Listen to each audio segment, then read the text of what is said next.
Jake Morrison stood at the observation deck of the Earth's Promise, watching the massive space station grow larger through the reinforced glass.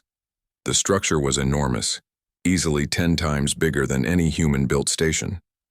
It spun slowly, around the gas giant Xerion Prime, its surface covered in lights that blinked in patterns he didn't recognize. "First time seeing the Council Station?" Captain Lisa Hayes asked as she joined him at the window. Her uniform was crisp and clean, but Jake could see the tension in her shoulders. "Yes," Jake replied quietly. He adjusted his plain black suit and checked his briefcase one more time. Inside were the trade agreements that could change humanity's future forever. "It's bigger than I expected," Captain Hayes nodded. The reports didn't do it justice. Each of those sections belongs to a different alien species, 12 different civilizations all working together. She paused. "Or so they claim." Jake turned to look at her. "Something bothering you, Captain?" "Maybe. Our sensors are picking up a lot more ships than usual, military ships. The aliens say it's normal security, but..." She shrugged. "My gut tells me something's not right." Dr. Alex Turner walked up to them, carrying a data pad. His face looked worried. "I've been studying the communication patterns from the station. The aliens are being very careful about what they say to us, more careful than normal diplomatic protocol requires." "What do you think it means?" Jake asked. "I'm not sure, but in my experience, when people are being too careful with their words, they're usually hiding something." Lieutenant Ben Carter approached their group. His hand rested casually on his sidearm. "Commander Morrison will be docking in 30 minutes. I've checked our security arrangements 3 times. Everything looks normal, but I agree with the captain. Something feels off." Jake nodded slowly. He had learned to trust his instincts long ago, and right now those instincts were screaming warnings. But he kept his face calm and his voice steady. "Thank you, Lieutenant. Stay alert, but don't do anything that might seem aggressive. We're here for diplomacy, remember?" "Yes, sir," Carter replied, but his eyes remained watchful.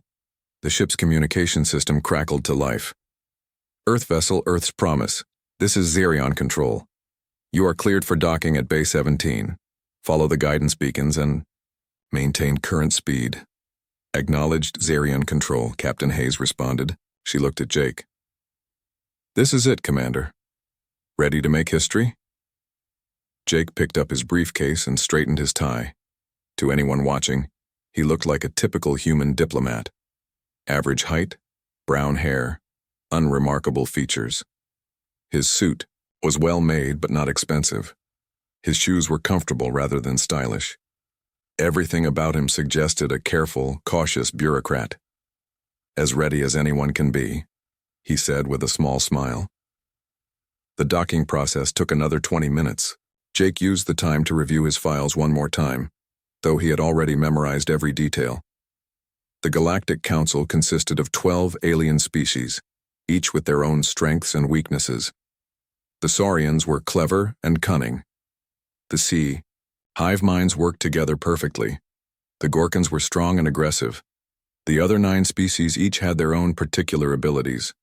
What they all had in common was their belief that they were superior to humans. They saw Earth's people as young, weak, and primitive. Jake had read the reports. The aliens talked about humans the way humans might talk about children, with a mixture of amusement and condescension. That attitude might work in humanity's favor today, or it might get them all killed. The ship shuddered slightly as the docking clamps engaged. Through the speakers they heard the hiss of the airlock ceiling. "We're secure," Captain Hayes announced.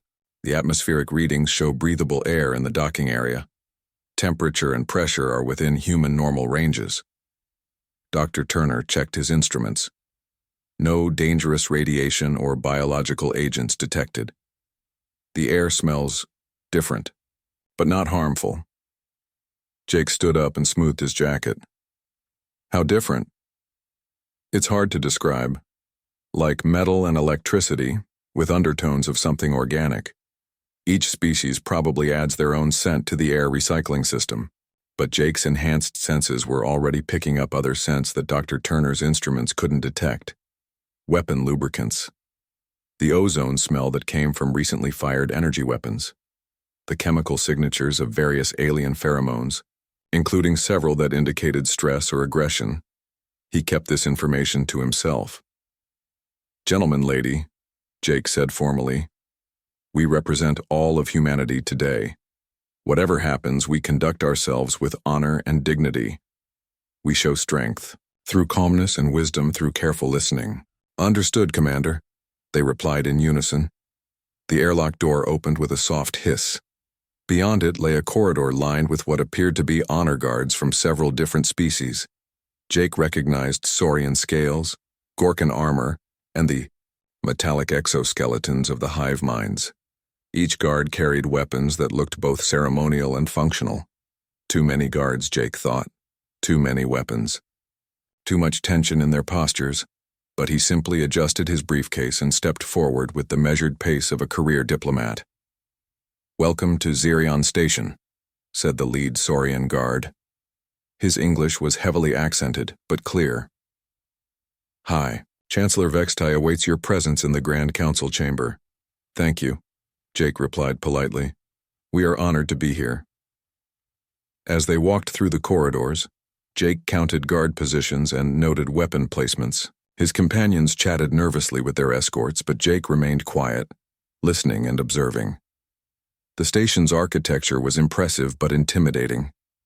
High ceilings, wide corridors, and everything built to accommodate the largest alien species. Humans looked small and fragile in comparison, which was exactly how Jake wanted it. The Grand Council chamber was massive beyond imagination. Jake had seen pictures, but standing in the actual space made him feel tiny. The room was circular, with 12 elevated platforms arranged around the walls. Each platform held representatives from different alien species, all looking down at the small human delegation in the center. High Chancellor Vextai sat on the highest platform. He was a saurian, with dark green scales and bright yellow eyes that never blinked. His voice carried clearly across the enormous room when he spoke. "Welcome, humans of Earth," Vextai said. His tone was formal but not warm. "We have brought you here to discuss your future in our galaxy." Jake stepped forward and bowed slightly. "Thank you, High Chancellor.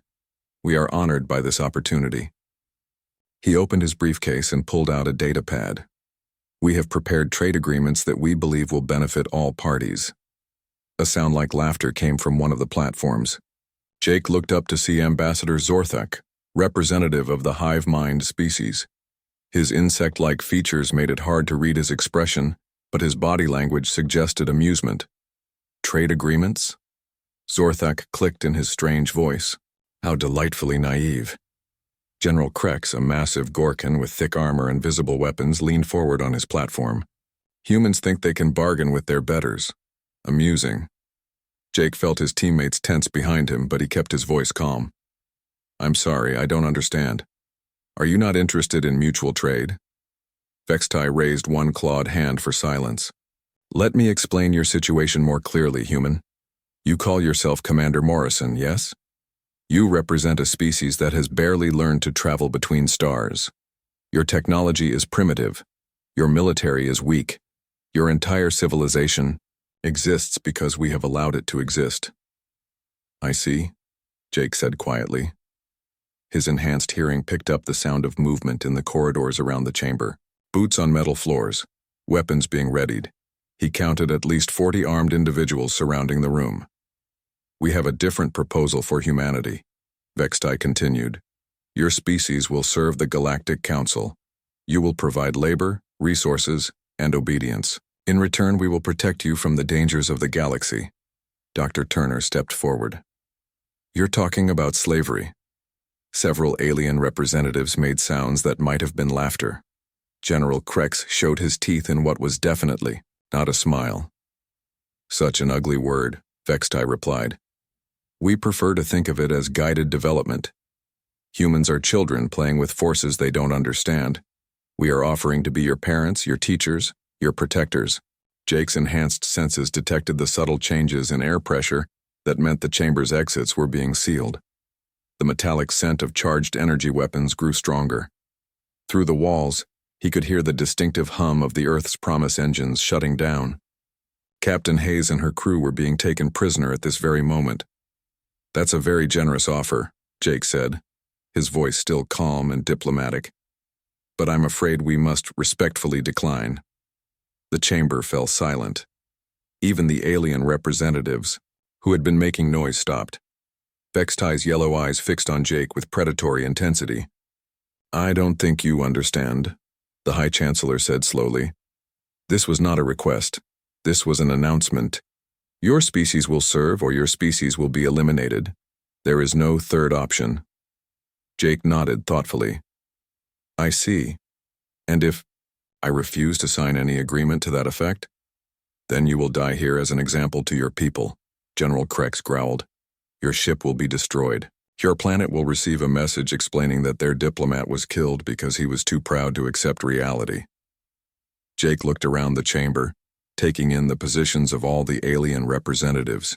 He noted the locations of the hidden guards he could sense but not see. He calculated angles and distances. He identified potential weapons and escape routes. To everyone watching, he simply looked like a nervous human diplomat realizing he was in serious trouble. "How many ships do you have surrounding this station?" Jake asked. "Enough," Vextai replied. "More than enough to handle any rescue attempt from Earth." "And you're confident that Earth will surrender once they learn of my death?" "Humans are emotional creatures," Ambassador Zorthak clicked. "They will weep and rage, but ultimately they will submit. They have no choice." Jake closed his briefcase with a soft click. The sound seemed unnaturally loud in the massive chamber. "Have one more question," he said politely. "Speak quickly," Vextai hissed. "Our patience grows thin. Do any of you know what Earth is actually like?" Several aliens made dismissive sounds. General Krex spoke first. "A small world with weak gravity, mostly water, nothing impressive. Inhabited by soft creatures who fight among themselves," added another representative. "No unity, no strength." "Interesting," Jake said. He straightened, his tie with careful precision. "So none of you have actually studied Earth's history? Why would we waste time on the past of an inferior species?" Vextai demanded. Jake smiled for the first time since entering the chamber. It was not a pleasant smile. "Because if you had studied our history, you would know that Earth is not a garden world. Earth is what we call a death world. Everything on our planet is designed to kill everything else. The weather tries to kill us. The animals try to kill us. The plants try to kill us. Even the bacteria tries to kill us." He took a step forward. The gesture was small but somehow seemed threatening. "And we survived it all. Not only survived but conquered our entire world. Then we looked at the stars and decided to conquer them too." The aliens were listening now, but Jake could sense their confusion. They still didn't understand. "You think humans are soft because we try to solve problems with diplomacy first," Jake continued. "But that's not weakness. That's mercy. We learned the hard way that sometimes the only way to solve a problem is to kill it completely. So we always try, talking first." Vextai raised his hand and Jake heard the distinctive whine of energy weapons charging all around the chamber. "Enough philosophy, human. You will sign the agreement or you will die." Jake's smile widened. "I respectfully decline your offer." Vextai's claw came down in a sharp gesture. "Kill him." The energy bolt came from Jake's left side, aimed directly at his chest. Most humans would have been dead before they even saw the flash of light. Jake was not most humans. He moved like liquid lightning. His body twisted away from the deadly beam while his hand reached for the nearest guard's weapon. The energy bolt passed through the space where he had been standing and struck the floor, leaving a smoking crater in the metal. The guard who had fired at Jake suddenly found his own weapon turned against him. Jake's movements were too fast for alien eyes to follow. One moment the guard was holding his rifle, the next moment Jake held it and the guard was falling with a hole burned through his chest. "Impossible," General Krex roared from his platform. "Humans are slow creatures." Jake proved him wrong by moving faster than any of the aliens could react. He rolled behind a support pillar as more energy bolts filled the air where he had been standing. The hidden guards were revealing themselves now, coming out of concealed positions all around the chamber. "Ben, Alex, get down," Jake called to his companions. But when he looked back, he saw that Lieutenant Carter was no longer acting like a simple security officer. Carter had produced a weapon that definitely had not been in his uniform before, and was returning fire with deadly accuracy. Dr. Turner was also moving with surprising speed and skill. He had somehow acquired an alien sidearm and was using it to cover their position. "How many, Commander?" Carter asked as he dropped another alien guard with a precise shot. 43 hostiles," Jake replied without hesitation. 12 on the upper platforms, 31 on ground level. The platforms have personal shield generators. The aliens were learning that their trap was not going according to plan. Instead of one helpless human diplomat, they were facing something they had never encountered before, a human who moved like death itself. Jake studied the chamber's layout while energy bolts flew around him. The artificial gravity controls were located near the center of the room. The emergency lighting system ran along the walls.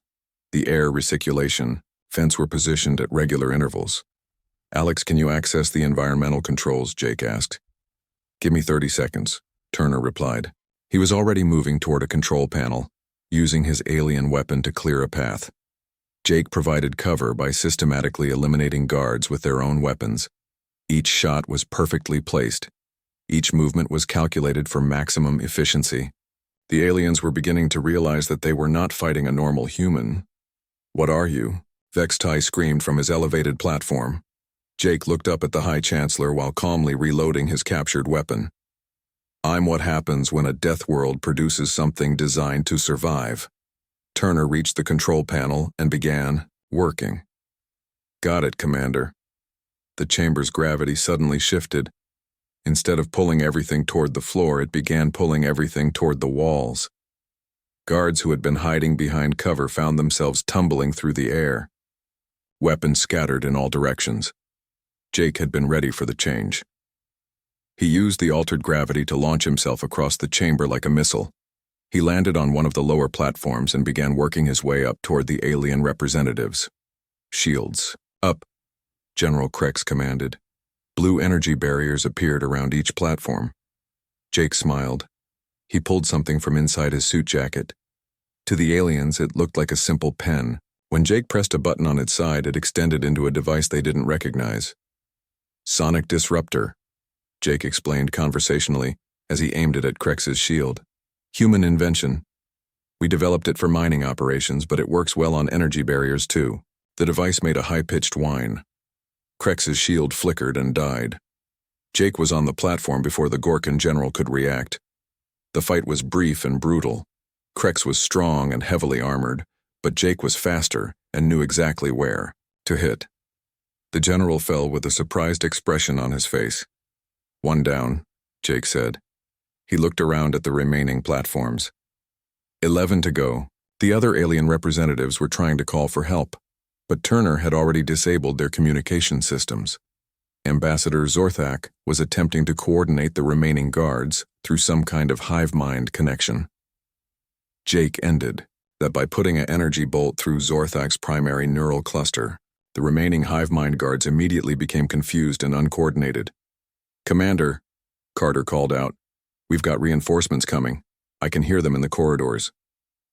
"How many?" "Sounds like at least 100. Jake nodded calmly. He reached into his jacket again and pulled out what looked like a small metal ball. "Dr. Turner, how long do you need to unlock the chamber doors?"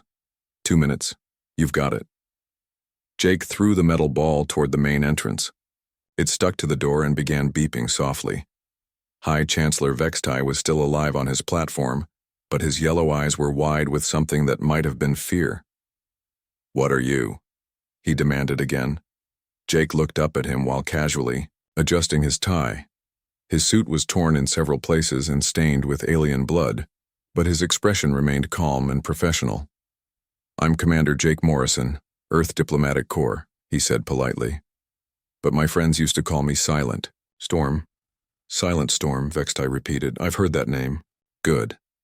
Then you know why the Galactic Council should have done their research before trying to enslave my species." The beeping from the metal ball was getting faster. The reinforcements had reached the door and were trying to break through.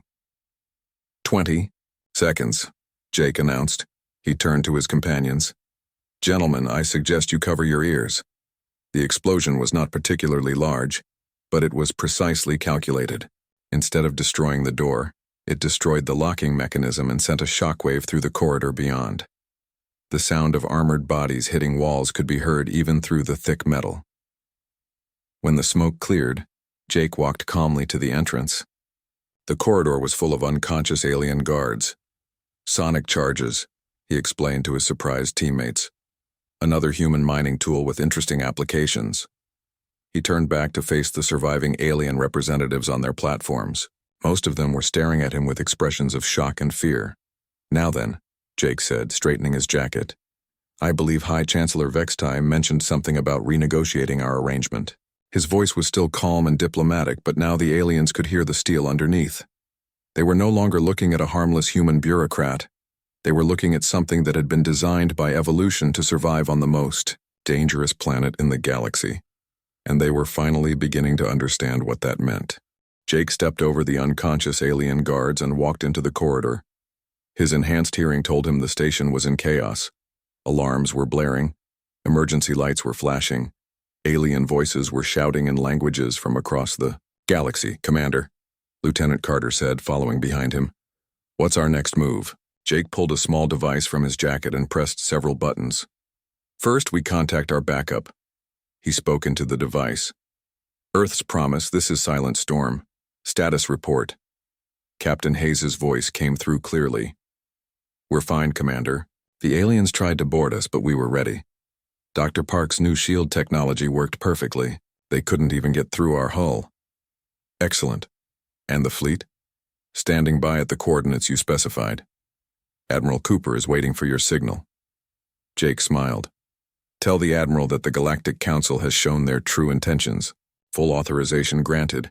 Understood. Earth fleet moving to attack positions. The remaining alien representatives in the chamber were listening to this conversation with growing alarm. High Chancellor Vextai tried to speak, but his voice came out as a frightened whisper. Earth fleet. What Earth fleet? Your species barely has interstellar travel. Jake turned to look at him. Another assumption you should have questioned. Dr. Turner, please show the High Chancellor what Earth has been building. Turner activated a holographic display in the center of the chamber. The image showed space around the station, but now it was filled with ships that had not been there before. Dozens of sleek vessels appeared as if from nowhere, their hulls reflecting the light of the nearby star. Stealth technology, Jake explained casually. We've been watching this station for months. Every ship movement, every communication, every supply delivery. We know exactly how many vessels you have and where they're positioned. Impossible, General Krex groaned from where he lay wounded on his platform. We would have detected them. Human? Technology is designed to solve problems, Jake replied. Our biggest problem was that we were outnumbered and outgunned by alien fleets, so we developed better solutions. The holographic display changed to show the alien fleet around the station. Red targeting markers appeared on each ship. As they watched, the human vessels began moving with precision and coordination that impressed even Jake. Each of our ships is smaller than yours, Jake continued. But they're faster, more maneuverable, and armed with weapons you've never seen before. We call them hunter-killers. The first alien ship exploded in a flash of light visible through the chamber's windows. Then another, and another. You're destroying our fleet, Ambassador Zorthak clicked weakly. We're disabling your ships, Jake corrected. There's a difference. We target your weapons and engines, not your life support. Most of your crews will survive. Why? Vextai demanded. Why show mercy to enemies? Jake looked at him with something that might have been pity. Because that's what separates us from you. We don't kill unless we have to. Carter was monitoring communications from the station's security forces. Commander, we're getting reports from all over the station. The aliens are surrendering. They're saying they don't want to fight humans anymore. Smart of them, Jake said. He activated his communicator again. Earth's Promise. Patch me through to the station's main communication system. Connected, Commander. Jake's voice now carried throughout the entire station. reaching every alien on board. Attention all personnel. This is Commander Jake Morrison of Earth. The Galactic Council attempted to enslave the human race. This attempt has failed. All weapons are to be powered down immediately. All personnel are to remain in their current positions. Anyone who continues to resist will be dealt with accordingly. Turner was monitoring the station's internal systems. Compliance is running at about 90%. Most of the station's population is cooperating. What about the other 10%? Mostly. Gorkan military units, they're barricaded in the lower levels. Jake nodded. Let's go talk to them. The journey through the station was like a tour of alien civilization. Jake and his team passed through sections designed for different species. Saurian areas with warm, humid air. Hive mind sections with perfect geometric patterns. Gorkan zones that looked like military bunkers. Everywhere they went, aliens stopped what they were doing to stare at the humans. Word was spreading quickly through the station. The soft, weak humans had somehow defeated the combined might of the Galactic Council. They found the Gorkan holdouts in the station's armory. About 50 heavily armed soldiers had barricaded themselves behind energy barriers and were refusing to surrender. Come out and fight us properly, their leader bellowed when Jake approached. No hiding behind tricks and human devices. Jake stopped about 10 meters from their position. I'm Commander Morrison. You're surrounded and outnumbered. Surrender now and you won't be harmed.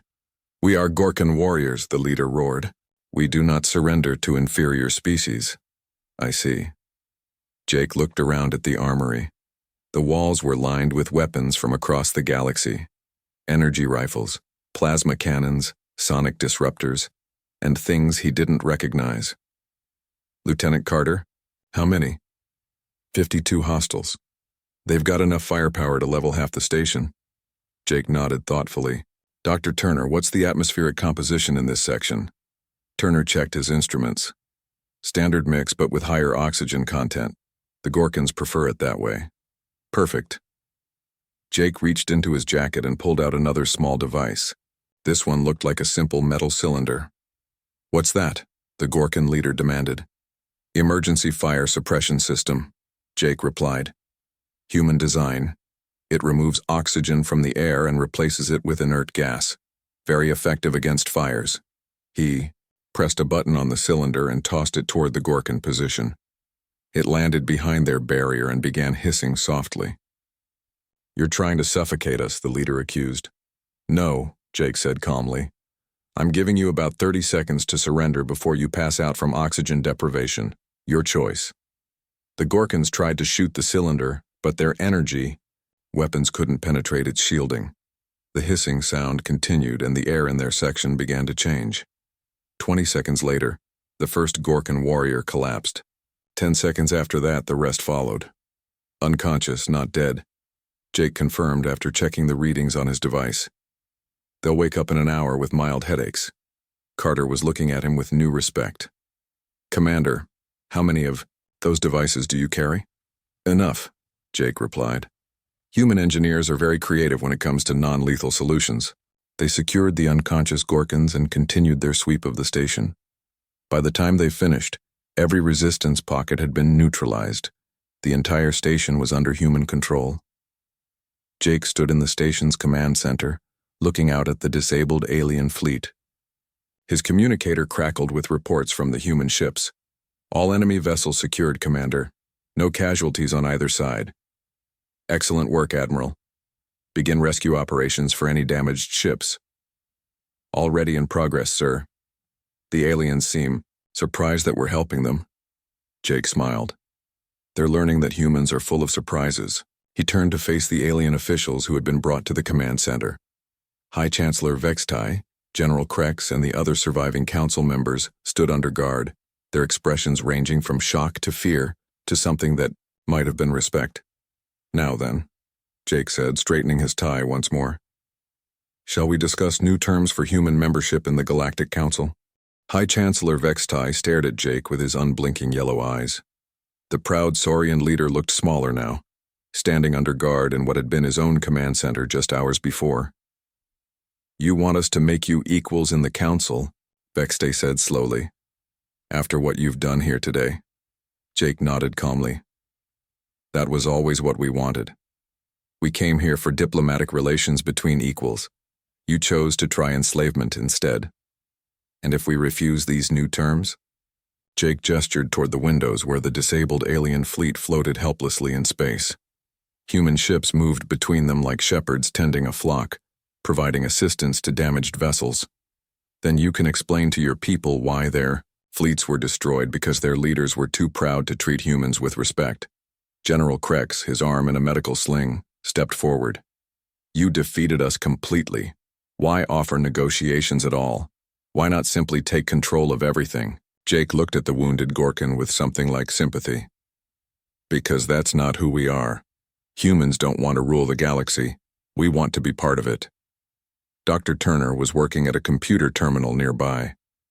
Commander, I'm getting reports from across the galaxy. Word of what happened here is spreading fast. Several species are requesting direct communication with Earth. What kind of communication? Trade requests mostly. Also requests for protection from aggressive neighbors. It seems our reputation for being both powerful and merciful is spreading quickly. Ambassador Zorthak, the only surviving hive mind representative, clicked nervously. The other species think humans are the new dominant power in the galaxy. We're not interested in dominance, Jake replied. We're interested in cooperation.